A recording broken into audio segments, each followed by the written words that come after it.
All right, we're back here at the Moton Elementary School. It's Easter Sunday, and I'm back here to videotape some of the sinkholes that we saw yesterday on the site and check them out, given that this area is apparently considered toxic. Seems unfortunate that there would be sinkholes leading into toxic ground, so I'm going to take a look. Okay, so here's one. And you can see this one isn't too deep, but it's just going right into the ground there where they're claiming that they put, I guess, a foot or two of clean soil on top of the contaminated soil, which is a little bit disconcerting. And we'll check out some more of them.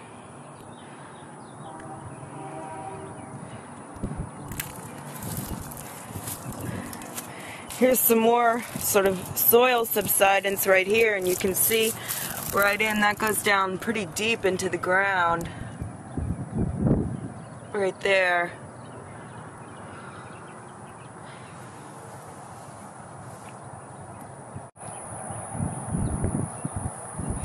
Here's the playground, which is again all soil that was added on top of the toxic soil for kids to play on. Right out here.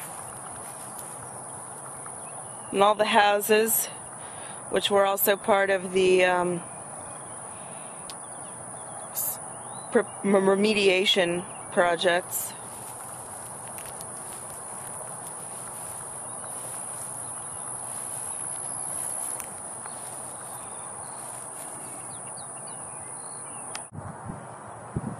It's a little bit difficult to tell how far down the clean soil goes here, because the reports that we've read give sort of conflicting information. Some say it goes down about 6 inches, some say it goes down 1.5 feet, some suggest a little bit more.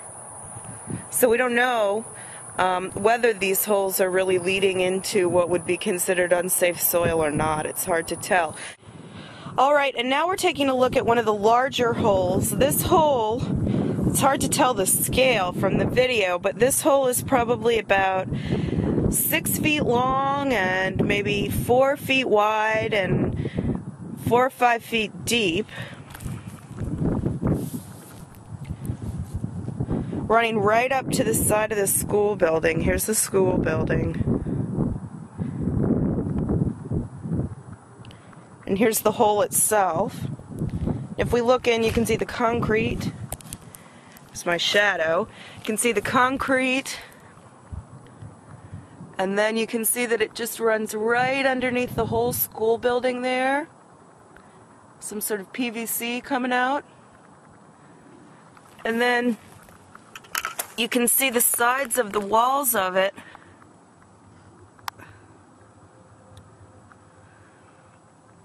have dirt and sort of rock and things coming out. I'm not sure exactly what this is right here. It's some kind of shiny material. And then inside, it's been here for a while. It's a cup from McDonald's and some other things, but you can see it's a really deep hole. It runs right here along the side of the building, and then if we walk down further down the school, here's another one that's smaller.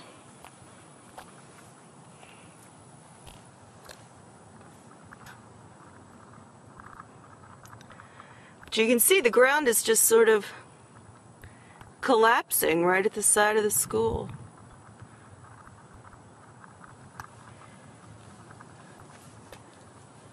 There's the termite cap for checking for termites. And then if we walk down, we'll see another one right here. And this one again going all the way underneath the building, breaking the surface of the concrete. Alright, and this is something I actually didn't see yesterday.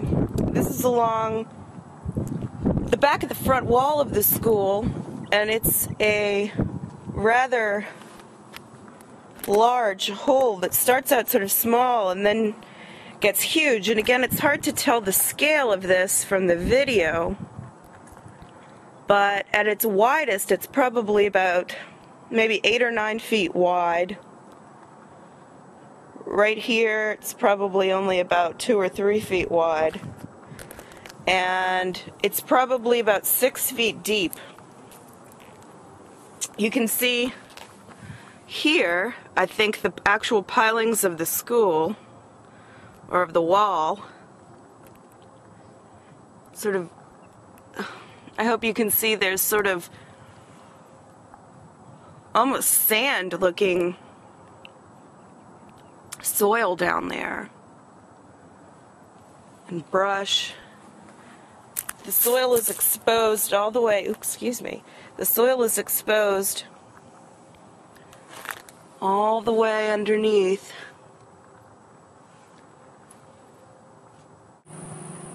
Alright, so now I'm back in my car, and I'm going to just take you on a quick little tour of the area. You're going to get my rear view mirror, or my side view mirror in the picture. There's the school, which we just saw, and now I'm showing you just some of the homes in the area, and you can see that these were sort of middle-class, suburban style, just sort of modest homes, maybe first homes for a family that had been renters in the past. An opportunity to get some equity and maybe leave something to their children, and these are all homes that were ultimately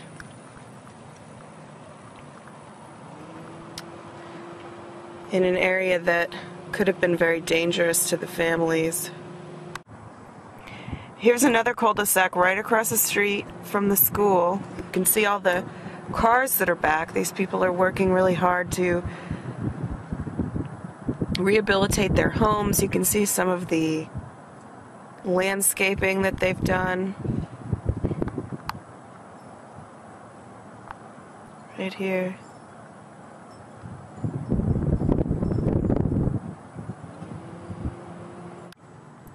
Okay, and then this is a community center which is about half of a block away from the school, the Shirley Jefferson Community Center. This is one of the portions of this Superfund site that the EPA still considers to be contaminated.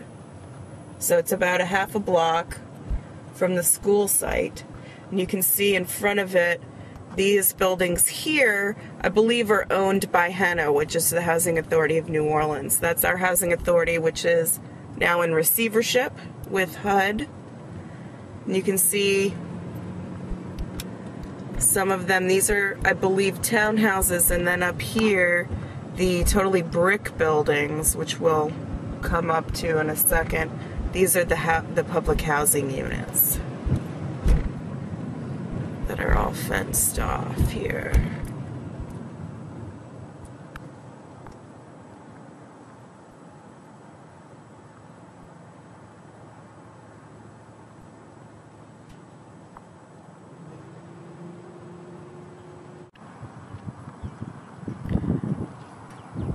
So now I'm driving past the rest of these public housing units and back out to the main street to go back home to my neighborhood.